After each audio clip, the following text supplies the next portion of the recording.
what strikes me is that this is a piece of advice, perhaps to somebody who's found themselves in a really difficult situation emotionally after the breakup of a relationship, and that at the centre of this poem, the sense that you have to absolutely find out who you are as a person before you can go on to have any kind of meaningful relationship and get to know yourself again, and sort of find some sort of self-respect where you can then go on and develop a positive, enjoyable relationship. And I think what else is quite positive as well is the repetition of the will. It's the idea that this will happen, you will re-establish who you are, you will find your own identity, and I think that's quite positive as well. That it's not, it might happen at some point, but you will realise who you are and start to love yourself again. Yeah, definitely. I like as well how the poet uses a lot of imperatives, give wine, give bread, give back your heart. It's like about giving to yourself and acknowledging yourself that you need love and hope and kindness, etc. as well. And right at the very end where it says sit, so maybe to reflect on life and what's happening in your life, and then enjoy it, feast on your life, enjoy life and make the most of it. Yeah. In terms of language used throughout the poem, what strikes me is the consistent use of the imperative verb throughout, which again is sort of helps to create this reassuring tone, I think, and this positive tone. So it's absolutely, I think, a piece of advice to somebody, and it's a piece of advice that's delivered in a really confident way. So give wine, give bread, give back your heart, take down the love letters. So they're all simple instructions that are given with the best intentions, that if you follow these instructions, you can again discover yourself and then go on to have some kind of meaningful relationship. So it links back again to the message. We've also got lots of religious references, so the idea of sacrifice and give wine, give bread, suggesting that, again, linked to the simplicity really of the message, suggesting that it's the basic ethics that religion or Christianity promotes is at the heart of the poem. Yeah, I think as well it's got obviously a lot of positive language in it, which tells us straight away that it is a positive thing that will happen. So things like elation is obviously a positive word, grief, smile, all these things are quite have got kind of happy connotations, and that links in quite well with other poems in the cluster. For example, This Room, so the idea of a change happening, and you're in search of space, light, empty air, or the idea of freedom. So both of them are using that positive language to suggest something good happening.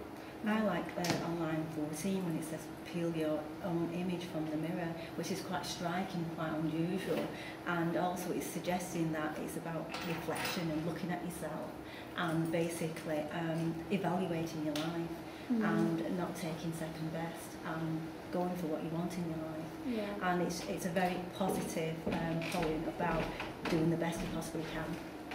I think what's quite interesting as well is it deals with an idea that a lot of people do almost forget about, the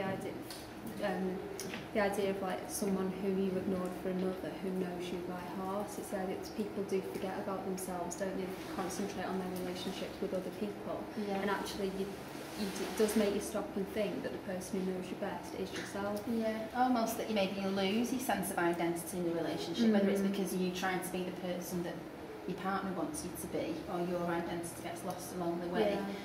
Which again reminds me of Search for My Tongue and Presents from My Aunts, this conflict of identity where you lose that sense and you don't really know who you are. It's only, as Viv said, when you sort of peel back the images from the mirror that you evaluate yourself, and then you'll learn to love yourself again. It's similar to as well This Room, where the poet feels very restricted and very closed in. A room is supposed to be where you just find shelter and security, but in this case, in this room, the poet feels very held back and controlled. And in a similar case where in Love After Love, they possibly could have been controlled by a relationship and weren't happy in that relationship. However, at that time they accepted it. But it's about celebration, moving away from that, and again discovering yourself, which is similar to This Room. Yeah. I think the certainty in Love After Love is quite significant as well, that you will greet yourself arriving and each will smile at the other's welcome. And when you're in a relationship with another person, you can't always guarantee that that will happen. You can't always guarantee that you will smile at each other's welcome. So it's the idea that you've got the certainty with yourself that you haven't got with other people in a relationship. Yeah, definitely. The structure of Love After Love, I like it how the poet uses a second person pronoun on line 3, line 4, and so on, further on into the poem, and it's about educating the reader as well as educating the person who they are talking about looking after yourself, about being assertive and caring about yourself. Lots of positive language is used in there, such as love, elation, and lots of positive language is used to show that there is going to be something positive at the end of this relationships. Once you found yourself, once you realise your own identity, that you can survive and you don't need a relationship in order to survive as an individual. Definitely, yeah. I think the structure as well supports the idea that obviously something bad has happened, but it will get better, as you say, because the idea that you will love again suggests that you've fallen out of love with someone, which is never a pleasant situation to be in. But it focuses on the fact that things will get better. And I think the way that the stanzas get shorter towards the end shows how the pain, if you persevere, the pain will almost diminish. Yeah.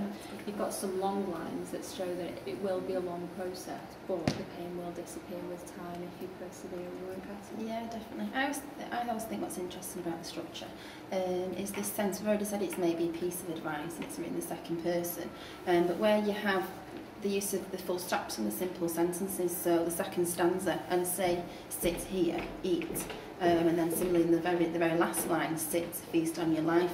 Those full stops really create a pause and a time that maybe that this should be a calm poem. This is a message that's encouraging sort of you to reevaluate your life and just to take time to sit and reflect.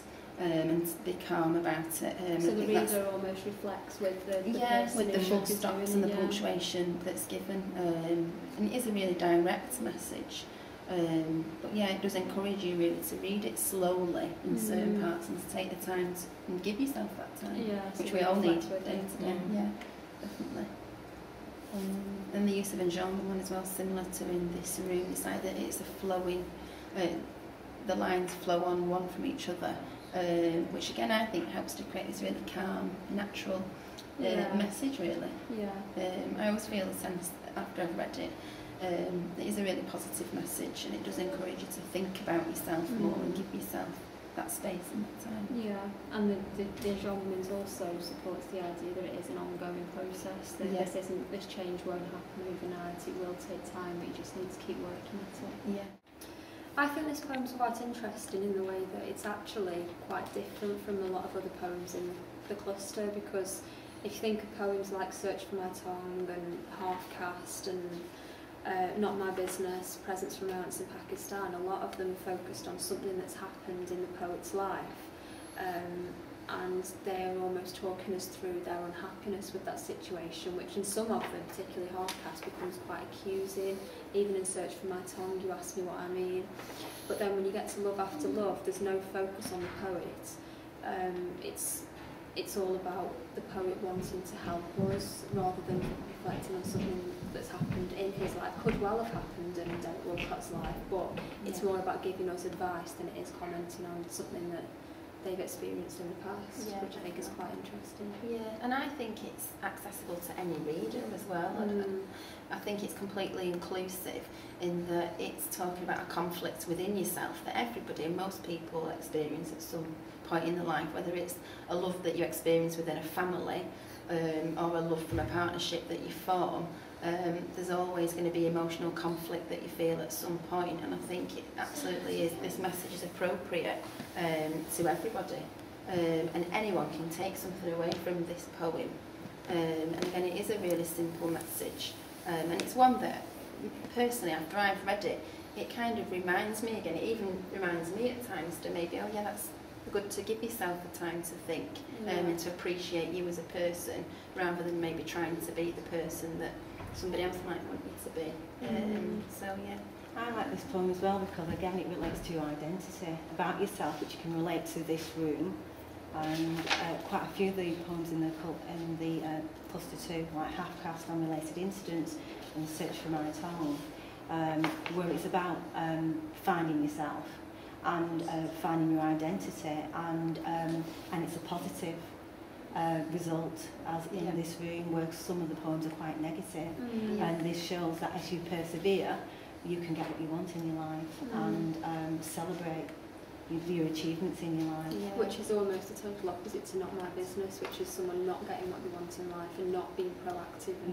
And also in Half-Caste as well, which ends quite ominously, and unrelated incidents, and my research on my tongue is quite positive, but it's about identity and moving on and away from that identity that maybe you weren't particularly happy with your circumstances and you found a true self.